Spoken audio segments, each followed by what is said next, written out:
이스라엘 민족을 우리가 살펴보면 시작은 아브라함이지만 그 나라의 시작은 다윗이라고 할 수 있어요. 민족의 시작이 아브라함이다 이렇게 얘기하지만 이제 나라의 시작은 다윗이다 이렇게 말할 수 있는 거죠. 다윗이 이스라엘을 40년간 다스렸습니다.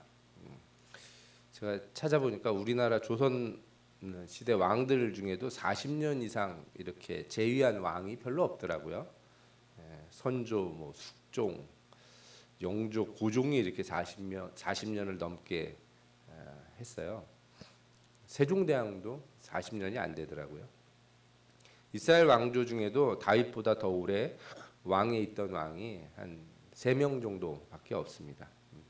이처럼 다윗이 40년간 치리한 것이 상당히 오랫동안 치리를 했다 이렇게 볼 수가 있어요. 그 다음에 그 시대에는 평균 연령이 높지 않았으니까 뭐 40년 정도 이렇게 하는 것은 대단한 일이라고도 할 수 있겠죠. 그런데 놀랍게도 다윗의 앞선 왕 사울 왕도 40년을 재위를 합니다. 사무엘상을 보면은 사울이 처음에 하나님을 잘 섬겼지만 그 후에는 계속 불순종하고, 그래서 하나님이 뭐라 그러시냐면 내 왕위를 다른 사람에게 주겠다 이렇게 얘기를 하세요. 그게 초반에 나오는 얘기예요. 그런데 하나님이 금방 사울을 끌어내리고 다윗을 왕으로 안 올리시고 되게 오랫동안 그냥 사울이 왕을 하게 두세요. 그래서 사무엘상 전체 끝까지 사울 왕이 등장을 합니다. 참 이상하다 하는 생각이 듭니다. 왜 하나님은 사울을 이렇게 왕위를 뺏겠다 이렇게 말씀하셔놓고도 그렇게 오래 두셨을까? 오늘 저는 이렇게 다윗과 사울의 차이를 요 한 가지 포인트로다가 비교하면서 말씀을 좀 보려고 합니다. 먼저 우리는 사울 왕을 좀 볼 필요가 있는데, 사울 왕이 블레셋과 싸울 때 사무엘이 늦자 스스로 제사를 드린 적이 있습니다. 그때 사무엘이 와서 사울을 책망하고 뭐라고 그랬냐면 왕이 망령되이 행하였도다. 하나님 여호와께서 왕에게 내리신 명령을 지키지 아니하였기 때문에 여호와께서 이스라엘 위에 왕의 나라를 영원히 세우셨을 수도 있는데 그렇게 하지 못하게 되었다 이렇게 얘기를 해요. 그리고 그의 마음에 맞는 사람, 하나님 마음에 맞는 사람을 구하여서 여호와께서 그의 백성의 지도자로 삼으셨느니라 이렇게 말씀을 해요. 저는 이런 말씀을 딱 들으면 이제 끝났구나 이렇게 생각이 들 텐데 성경은 그렇게 끝이 나질 않아요. 나중에 사무엘이 사울에게 와서 아말렉을 치라는 명령을 내립니다. 그리고 뭐라고 말씀하냐면 여호와께서 나를 보내어 왕에게 기름을 부어 그의 백성 이스라엘 위에 왕으로 삼으셨은즉 이제 왕은 여호와의 말씀을 들으소서. 아니 좀 전에 왕을 자리를 뺏겠다 이렇게 말씀하셔놓고 다시 사무엘을 보내서 사울에게 뭐라 그러세요? 기름을 불어서 내가 너를 왕으로 삼았으니 너는 내 말을 들으라 이렇게 얘기를 하셨다는 거예요. 그리고 아말렉을 진멸하라는 명령을 내려요. 그런데 거기서 사울이 순종을 합니까? 순종하지 않아요. 또 좋은 것은 다 두고 나쁜 것만 다 멸하고 하나님 말씀을 온전히 따르지 않습니다. 그래서 사무엘이 와서 다시 물어봐요. 그랬더니 사울이 뭐라고 그러냐면 당신의 여호와 하나님께 제사하려고 양들과 소들 중에 가장 좋은 것을 남겼습니다. 이렇게 대답을 해요. 그러면서 여러 차례 사울이 지적을 하는데도 계속 뭐라고 그러냐면 나는 실로 여호와의 목소리를 청종하여 여호와께서 보내신 길로 가서 아말렉 아각을 끌어왔고 아말렉 사람들을 진멸하였습니다. 이렇게 대답을 하고 이 백성들이 하나님 앞에 제사하기 위해서 양과 소를 끌어왔던 것뿐입니다. 이렇게 변명을 합니다. 사무엘이 이때 사울에게 다시 지적을 하죠. 우리가 잘 아는 말씀, 여호와께서 번제와 다른 제사를 그의 목소리를 청종하는 것 같이 좋아하심 같이 좋아하시겠나이까. 순종이 제사보다 낫고 듣는 것이 수양의 기름보다 나으니 이는 거역하는 것은 점치는 죄와 같고 완고한 것은 사신 우상에게 절하는 죄와 같음이라. 아멘. 여러분 말씀을 잘 읽어보면요, 말씀을 거역하는 게 우상 숭배와 같다 이렇게 나와요. 그죠? 성경에 보면 하나님 말씀을 순종하는 것을 하나님을 믿는 것이다 이렇게 얘기해요. 하나님을 사랑하는 것은 하나님의 말씀에 순종하는 것. 그러면 반대로 하나님 말씀을 안 듣는 것은 뭐가 돼요? 하나님을 사랑하지 않는 것뿐만 아니라 우상을 섬기는 것. 예. 우리 신자들이 착각하는 게 있는 거예요. 거기에 나는 하나님을 사랑하지만 하나님 말씀을 잘 못 지키는 때가 있다. 나는 하나님을 여전히 믿지만 내가 세상의 길을 따라갈 때가 있다. 이렇게 생각을 할 때가 있는데 성경은 뭐라고 얘기해요? 너희가 세상의 길을 쫓아가고 하나님 말씀을 거역하면 나를 사랑하지도 않는 것이고 나를 믿지 않는 것이고 너희가 우상을 숭배하는 것이다. 이렇게 성경이 분명하게 얘기해요. 그러니까 이 중간이 없다는 것을 여러분들이 항상 아셔야 돼요. 내가 예수도 믿고 세상도 좀 즐기고 이렇게 살 수는 전혀 없다는 거예요.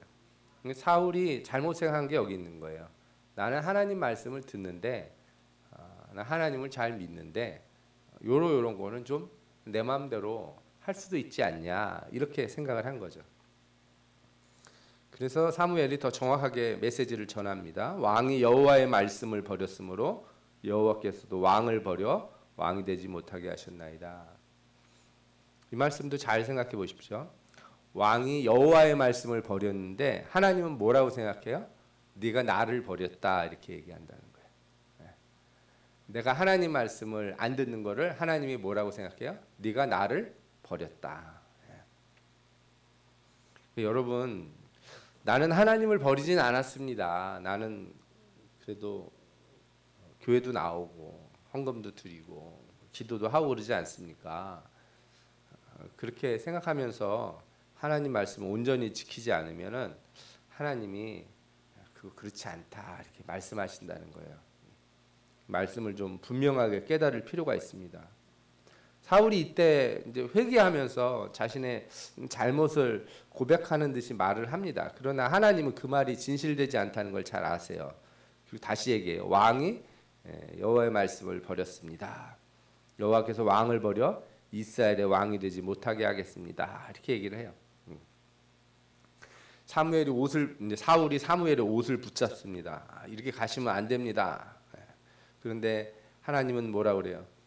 하나님은 거짓이나 변개함이 없으시니 그는 사람이 아니심으로 결코 변개치 아니하심이니이다. 마음을 쉽게 바꾸지 않는다 이렇게 얘기하시는 거예요.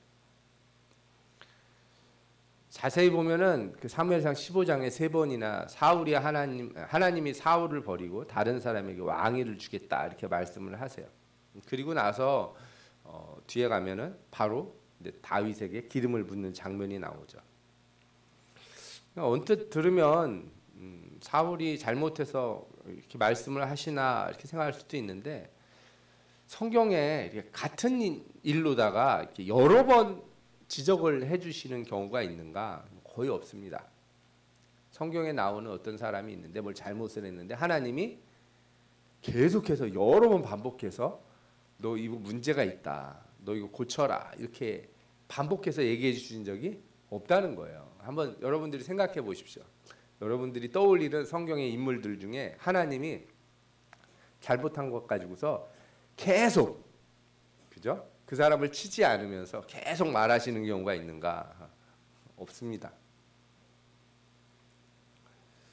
하나님이 사무엘을 통해서 다윗에게 기름을 부어 주시지만 다윗을 왕으로 바로 삼지 않고 다윗을 어떻게 하냐면은 사울 밑에 신하로 보내버립니다.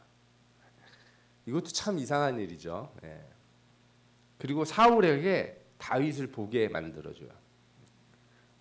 다윗을 보게 만들어주는 거죠. 그래서 다윗이 블레셋의 장군 골리앗을 이길 때 사울이 봐요. 딱 보니까 어떤 느낌이 들어요. 와, 저 어린아이가 믿음이 있고 하나님을 온전히 섬기고 이런 참된 신앙을 가졌네. 누가 보입니까? 자신이 보이는 거예요. 사람들이 다 다윗을 좋아해요. 그 가운데서 뭐가 보여요? 자기가 보이는 거예요. 내가 저 자리에 섰어야 되는데, 내가 저 사람처럼, 내가 다윗같이 살았어야 되는데. 그러니까 하나님께서 사울을 버리셨다고 하지만 사실상 하나님은 사울의 왕위를 뺏는 대신에 하나님이 택한 사람, 하나님의 마음이 드는 사람이 어떤 사람인지를 사울 앞에 두고 사울에게 계속 그 사람을 보게 만들어 주세요. 그게 뭐겠습니까? 돌이킬 기회를 준다는 거예요. 내가 변화할 수 있는 기회를 내게 주신다는 거예요. 이런 상황에서 사울이 어떤 선택을 했습니까? 하나님이 사울에게 그토록 원하시는 게 있는데 그가 하나님이 원하시는 것을 선택을 안 하고 오랫동안 다윗을 대적하고 다윗을 미워하게 됩니다. 다윗을 미워한다는 얘기는 뭐냐면 하나님이 말씀으로 얘기했는데 잘 안 들으니까 표본이 되는 사람을 두신 거거든요. 그러면 다윗은 그 사람에게 사울에게 어떤 존재예요? 하나님의 말씀과 같은 존재예요. 여러분들 이걸 생각해 보셔야 돼요. 내가 하나님 말씀 잘 안 들으면은 내 주변에 하나님 말씀을 잘 듣고 은혜롭게 신앙생활을 하는 사람들을 보게 하세요. 그러면 어떤 마음을 가져야 돼요? 나도 저렇게 신앙생활을 잘해야 되는데 이런 생각을 가져야 되는데 저 사람은 말이야 뭐가 어디가 문제가 있고 뭐가 없고 만약에 그렇게 보기 시작한다면은 하나님의 뜻을 놓치는 거예요. 하나님이 나를 사랑하시는 그 뜻을 잃어버리는 거예요. 그토록 마음을 닫으니까 하나님의 영이 어떻게 돼요? 떠나십니다. 여호와의 영이 사울에게 떠나고 여호와께서 부리신 악령이 그를 번뇌하게 한지라 그랬어요. 하나님의 마음에 하나님의 말씀을 이렇게 바깥으로 밀어내잖아요. 말씀이 떠난다는 건 하나님의 영이 떠난다는 것과 같은 얘기예요. 성령이 임했는데 성령은 있는데 나는 말씀을 계속 거역할 수 있다? 이상한 거예요. 이건 있을 수가 없어요. 그렇죠? 하나님 말씀을 거역하면 누가 역사하지 않으세요? 성령이 역사하지 않으세요. 성령은 반드시 우리에게 말씀하실 때 하나님의 말씀으로 가르치시고 하나님의 말씀으로 깨닫게 해주시지 성령이 다른 걸 쓰지 않으세요.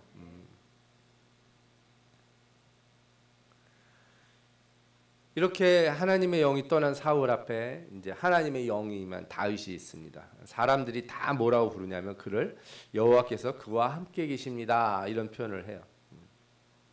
사울도 그걸 알게 돼요. 사무엘상 18장에 보면은 3번이나 이런 말씀이 나오는데 여호와께서 사울을 떠나 다윗과 함께 계심으로 사울이 그를 두려워한지라. 사울은 다윗이 크게 지혜롭게 행함을 보고 그를 두려워하였으나 사울이 다윗을 더욱더욱 두려워하여 평생에 다윗의 대적이 되니라. 다윗을 두려워했다는 말이 계속 나와요. 정확히 말하면 누굴 두려워한 거예요? 하나님이 함께하는 사람, 그죠? 그러니까 다윗을 미워했다기보다는 하나님한테 원망을 하는 거죠. 왜 하나님은 나를 버리시고 저 다윗을 택하십니까? 그런데 그 질문은 처음부터 잘못되어 있어요. 어떻게 잘못되어 있습니까? 자신이 하나님의 말씀을 버렸기 때문에 하나님도 자신을 버린 거지. 이것을 본인이 못 받아들이는 거예요. 하나님이 나를 버리셨다? 여러분들 신자들이 절대 생각하지 말아야 될 그 대답이 여기 있어요. 여러분들이 어떤 어려움이 있더라도 하나님이 여러분들을 버리신 적이 없어요. 여러분, 하나님은 여러분들을 버리시지 않으세요. 근데 사람의 마음에 자꾸 이게 들어가는 거예요. 이런 마음이 들어가는 건 제가 여러 차례 말씀드리지만 사단이 나에게 미혹하는 거예요. 거짓의 영이 하나님은 너를 싫어한다. 너 사는 거 봐라. 너 하는 일 봐라. 너 그렇게 안 되는 거 봐라. 너 하나님이 너를 버렸다. 그러나 그런 일은 없어요. 정말 하나님이 사울을 버렸다면 사울은 이미 왕에서 떨어져 나가고 죽거나 뭐 이렇게 됐어야 돼요. 그러나 하나님은 그렇게 하지 않고 계속해서 사울에게 여러 가지 방법으로 하나님 말씀을 전해주세요. 사무엘을 통해서 말씀으로 가르쳐 주는데 안 들으니까 다윗이라고 하는 표본을 옆에 두시고 가르쳐요. 처음에 사울 곁에 다윗이 있었는데 다윗이 이제 하도 죽이려고 하니까 다윗이 어떻게 돼요? 도망을 다녀요. 사울은 이때 또 여러 방향에서 하나님 말씀을 들어요.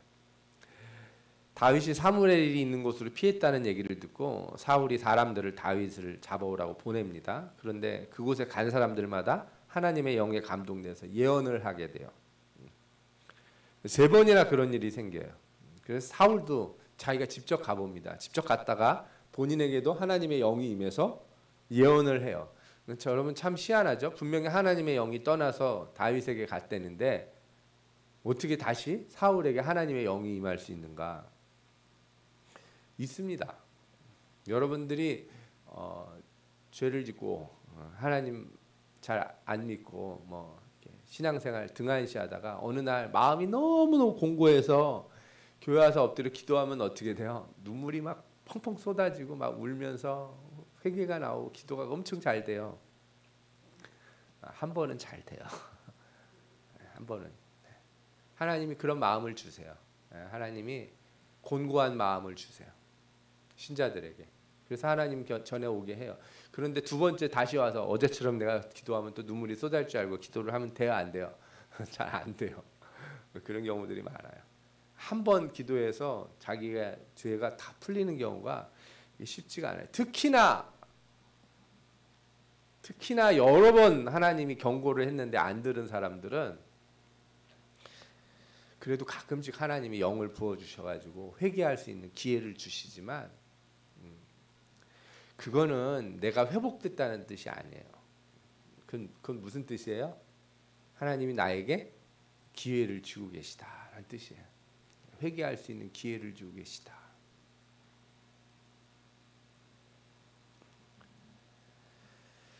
자신이 이렇게 예언을 하게 되는데 무슨 예언을 하겠습니까? 하나님의 말씀을 막 입으로 말하게 되겠죠. 말하면 뭐가 되겠어요? 자신의 잘못을 다 말하게 되고 다윗이 왜 왕이 되는지를 다 말하게 되겠죠. 자기가 말하면서 예언을 하면요, 예언하는 사람도 자기 말하는 소리를 듣게 돼요. 마치 제3자의 입장에서 내가 말하는 소리를 듣게 돼요. 그러니까 자기 입으로 이 상황을 다 고백을 하는 거죠. 이쯤 되면 어떻게 해야 돼요? 회개해야죠. 그런데 사울이 돌이키지 않습니다.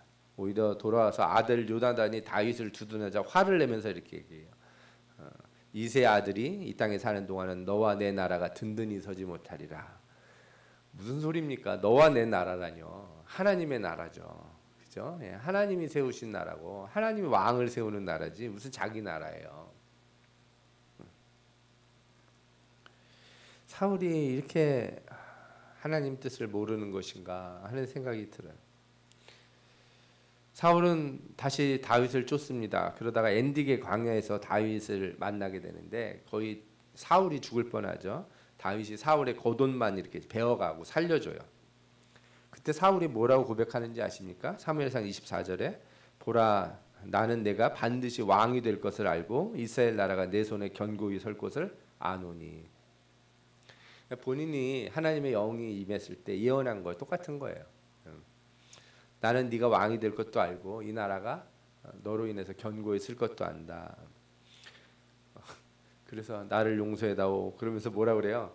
너는 내 후손을 끊지 아니하면 내 아버지 집에서 내 이름을 멸하지 아니할 것을 이제 여호와 이름으로 내게 맹세하라.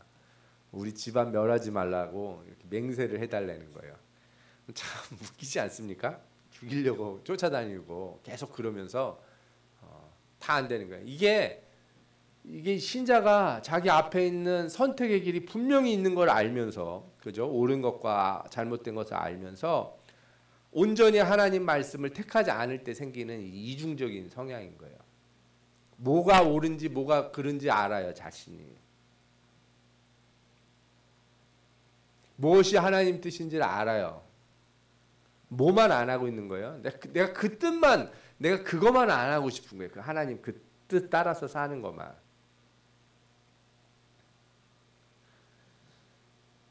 그 회개라고 하는 게 여러분 어떻게 보면 신자들에게 가장 쉬운 일이고 가장 보편적인 일이고 가장 일상적으로 해야 되는 일처럼 보이지만 한편으로 회개는 가장 어려운 일이기도 해요. 사람들이 내가 딴 건 다 하겠습니다. 나보고 40일을 금식하라고는 하겠고, 나보고 뭐 어디서 돈이라도 많이 헌금을 하라고 하면 하겠습니다. 근데 뭐는 잘 안 돼요? 회개가 잘 안 되는 거예요. 이게 진짜 하나님 앞에 회개가 잘 안 되는 게 문제인 거예요. 차라리 교회 나와서 한 달 동안 청소를 하라 그러면 내가 하겠습니다. 여름에 땡볕에도. 예? 시키는 일 그건 다 하겠다는 거예요. 그런데 마음을 온전히 들여서 회개하라 그럴 때 그게 안 돼요.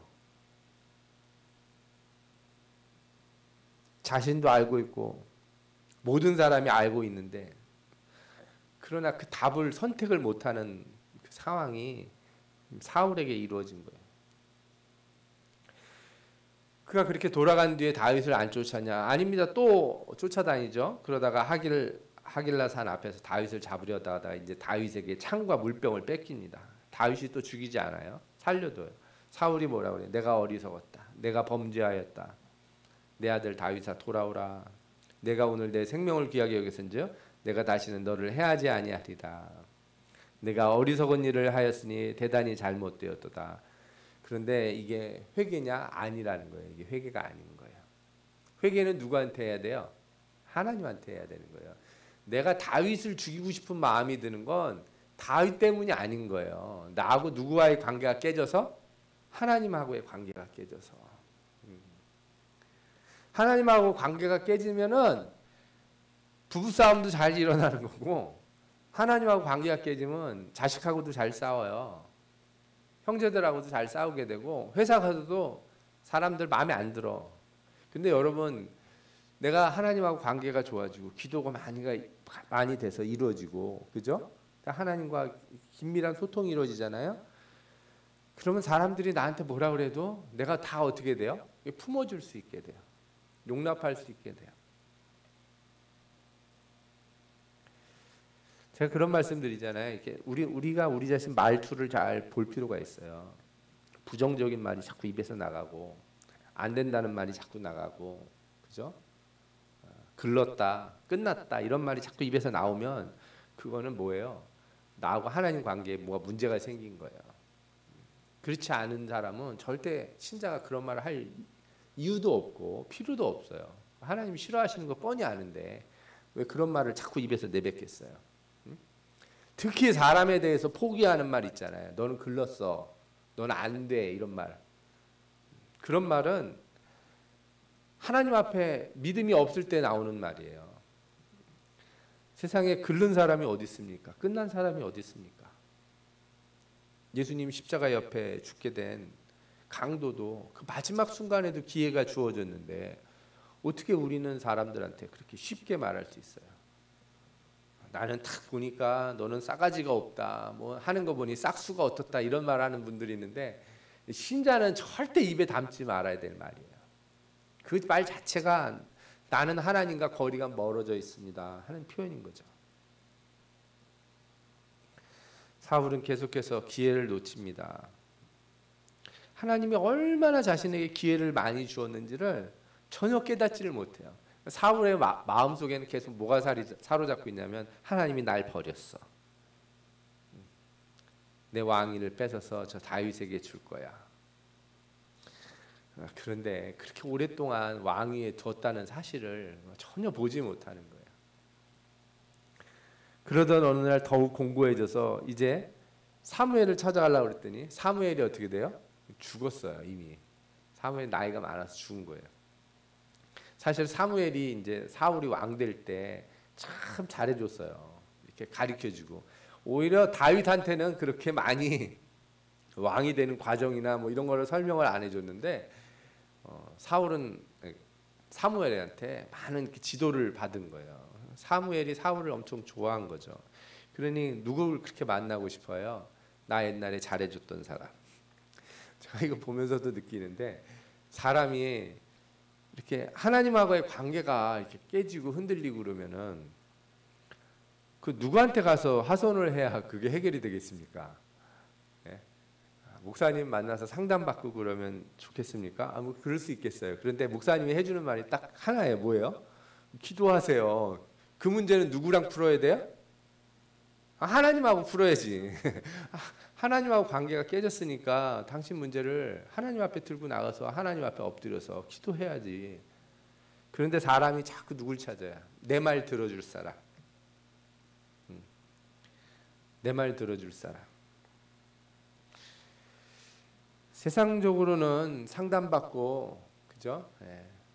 내 얘기, 내 하소연, 내 인생 사는 얘기 들어주면 속이 시원하기도 하고 눈물이 나기도 하고 고맙기도 하고 그렇잖아요. 힘이 되는 것 같기도 하고. 그런데 여러분, 신앙 안에서 신앙은 하소연 한다고 그런다고 답이 나오는 건 아니에요. 저한테도 이제 누가 어떤 분들이 자신의 얘기를 그렇게 막 이제 구구절절히 막 하세요. 제가 이렇게 계속 듣는데 안타까운 게 있어요. 그 얘기를 저한테가 아니라 그 얘기 들고 누구한테 가서 해야 돼요? 하나님한테 가서 해야 돼요. 그리고 그 얘기를 들어주는 거, 하나님 내가 얘기 다 끝났으니까 저 갑니다, 이렇게 가면 안 돼요. 그죠? 자기 얘기만 다 하나님 앞에 쏟아내고 가면 안 되죠. 하나님이 하시는 말씀을 들어야죠. 내가 어떻게 해야 될까? 기도는 그래서 반드시 내가 하나님 앞에 이렇게 구하고 고백하는 게 있으면 하나님이 주시는 마음이 있어요. 내가 앞으로 어떻게 해야 될까? 내가 이 문제를 해결하기 위해서 무엇을 해야 될까? 안 들리는 것 같으시다고요? 그럴 일이 없습니다. 여러분들이 답을 다 알고 계세요. 기도하려고 마음 먹고 주님 앞에 엎드렸던 순간에 내 얘기 내가 하면서 내 스스로 알아요. 내 입에서 나와요. 내가 뭘 해야 되는 사람인지, 내가 뭘 하지 말아야 되고 뭘 끊어야 되는지 내 입에서 다 나와요. 특히 이런데 앞에 나와가지고 이렇게 한 말씀 하시라고 그러면은 얘기할 때 있잖아요. 사람들이 자기도 모르게 자기 입에서 자기가 뭘 해야 되는지 다 나와요. 제가 목사님들 모인 데 가가지고 자기 소개하라고 그래서 나와서 한 말씀씩 하실 때 보면은 그 목사님들 입에서 다 자기가 뭘 해야 되는 사람인지를 다 입으로 얘기를 해요. 신기해요.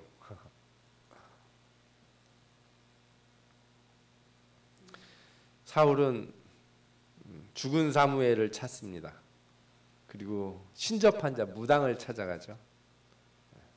밤에 변장을 하고 무당한테 갔는데 무당이 얘기를 하는 거죠. 아이, 깜깜한데 변장을 하고 오면 어떡하냐고, 그죠? 그런데 사무엘의 영인지 거짓의 영인지 모르지만 여러분들 이 본문은 잘 이해하셔야 돼요.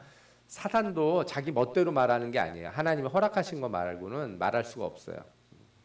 그러니까 사무엘의 영이 이 무당한테 왔다고는 볼 수 없지만 이 무당이 한 말이 틀린 말은 아니에요.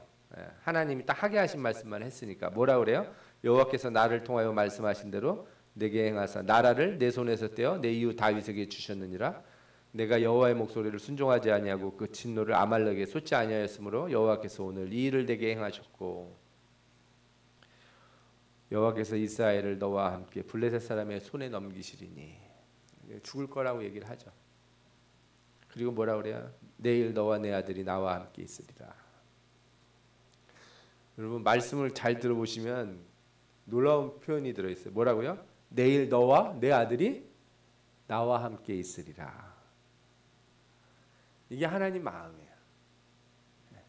사울한테 그렇게 오랫동안 기회를 줬어요. 마지막 얘기를 해준 거고, 그래도 내가 널 버려서 저 음부로 내려가게 하겠다, 스올에 빠지게 하겠다, 이렇게 말씀 안 하시죠? 뭐라고 그랬었어요? 내일 너와 내 아들들이, 그죠? 요나단과 그 아들들이 나와 함께 있으리라, 이렇게 얘기를 해줘.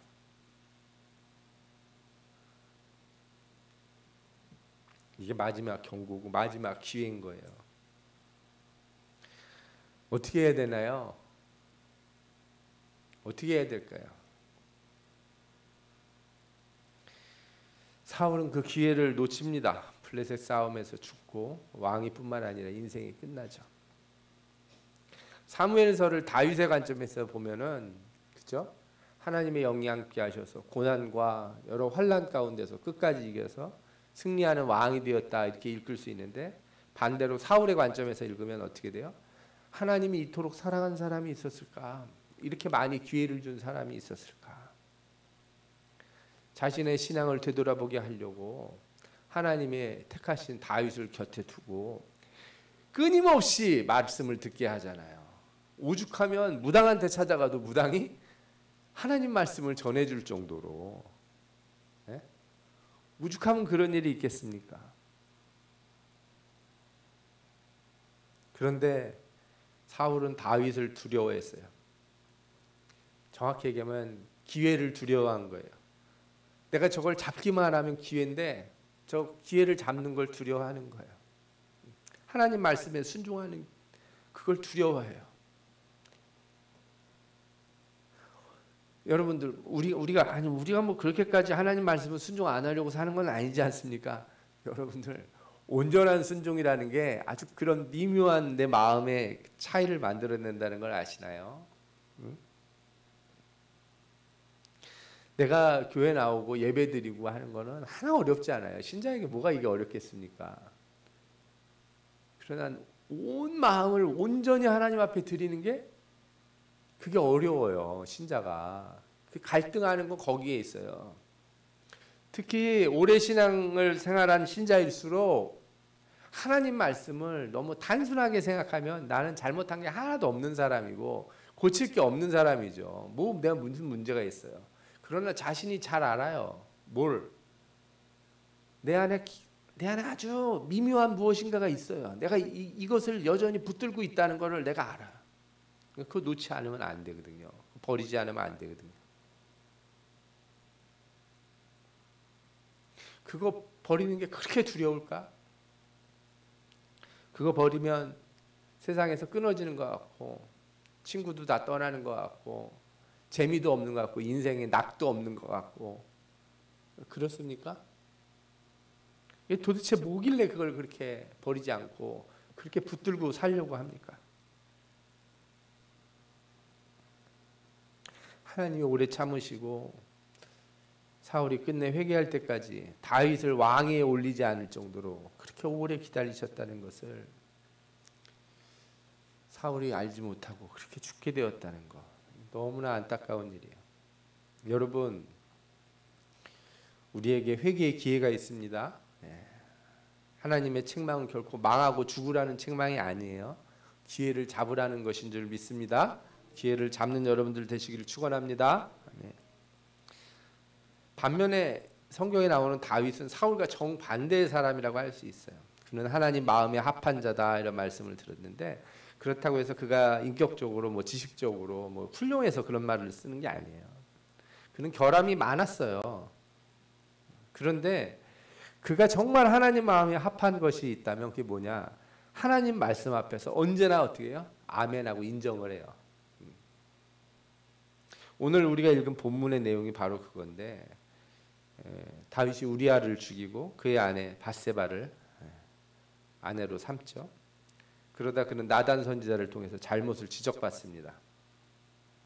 지적을 하는데 다윗이 단 한마디의 변명도 늘어놓지 않고 뭐라 그래요? 내가 여호와께 죄를 범하였노라. 이 구절을 이렇게 우리 한글 성경을 보면 그렇게 크게 안 느껴지는데 이 히브리 본문을 보면 접속사가 앞에 있어요.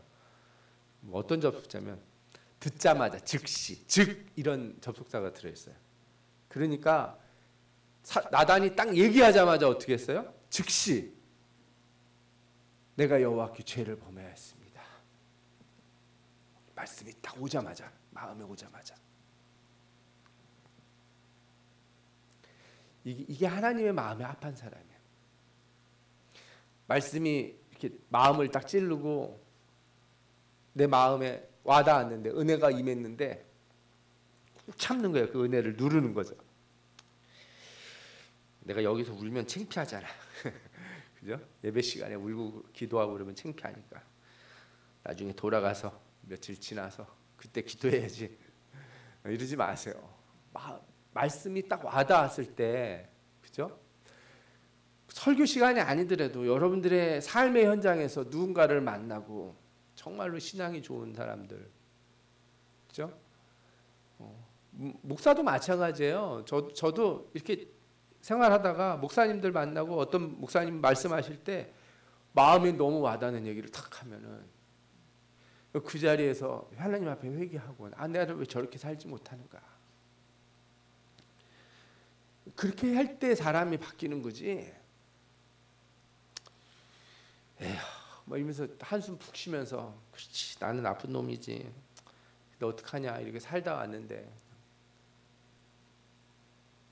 거기서 바로 자리 털고 일어나면 안 됩니까? 마음에 와닿았을 때 그렇게 결심을 못 합니까 우리가?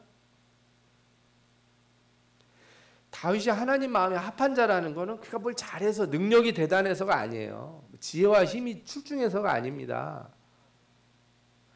그가 잘한 걸 하나 딱 들으면 이거예요. 자신의 죄의 문제에 대해서 하나님 앞에 항상 손을 들고 엎드렸다는 거예요. 절대 변명하거나 감싸거나 숨기지 않았다는 거예요. 적당한 이유를 자꾸 찾아내지 않는 거예요. 왜 기도 안 하냐 이렇게 물을 때 아이고 목사님 뭐 이런 일도 있고 저런 일도 있고 요즘 사는 게 다 그렇죠 뭐. 왜 하나님이 부르심에 그렇게 빨리 응답을 안 하시냐 이거예요. 여러분 이 세상을 한번 보십시오. 이 세상을 보면 이 세상에 요즘 시대의 가장 큰 악이 뭐예요? 이 잘못을 부끄러워하지 않는 시대라는 거예요. 정치인들, 부자들부터 가난하고 약자라고 하는 사람들까지 모두가 잘못을 부끄러워하지 않아요. 네? 들통나고 모든 사람들한테 다 알려졌는데도 어떻게 해요? 절대 회개를 안 해요. 회개하면 마치 죽는 것처럼 생각을 한다니까요. 뻔뻔하고 변명하고 오히려 화를 내기까지 해요. 내 잘못을 들춰내면 난 다 고소할 거야 막 이러는 거예요. 정말. 이 시대가 무슨 시대냐? 은혜를 잃어버린 시대예요. 무슨 은혜? 회개의 은혜를 잃어버린 시대. 어디서부터 이 문제가 생겼겠어요? 세상에서부터? 아닙니다. 교회에서부터예요. 신자가 회개를 잘 안 하는데 세상에 회개할 리가 있겠습니까? 예수 믿는 사람들부터 말씀 들어도 마음에 찔림이 와도 엎드려 우는 사람이 없는데 어떻게 세상에 대해서 저런 악한 인간들이 다 있나, 저렇게 뻔뻔한 사람들이 다 있나 이렇게 말할 수 있겠어요?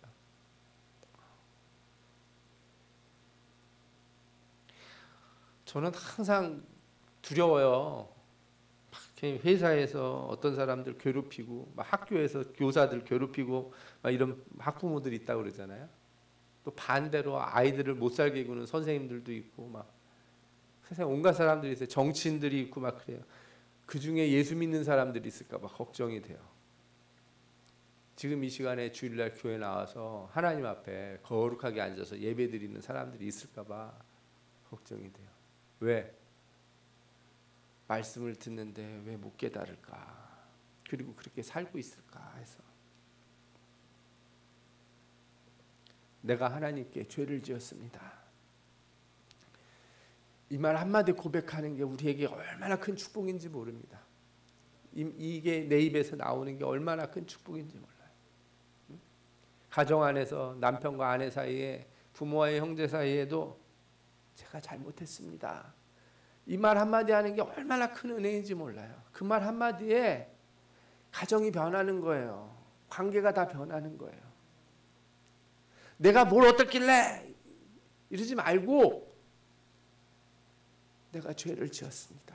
이렇게 한마디만 하면 하나님이 다 용서해 주시고 여러분들의 삶에 모든 쌓여있는 것들을 다 녹이실 거예요.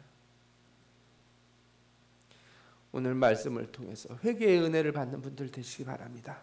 하나님이 얼마나 기다리고 계시고 지금도 내 곁에 사람들을 두고 얼마나 나에게 이 회개의 기회를 잡으라 말씀하시는지 몰라요. 여러분들 다윗처럼 즉시로 하나님 말씀을 듣고 회개하며 이 축복의 자리로 나아가는 그런 성도들 되시기를 축원합니다. 아멘. 우리 기도하겠습니다.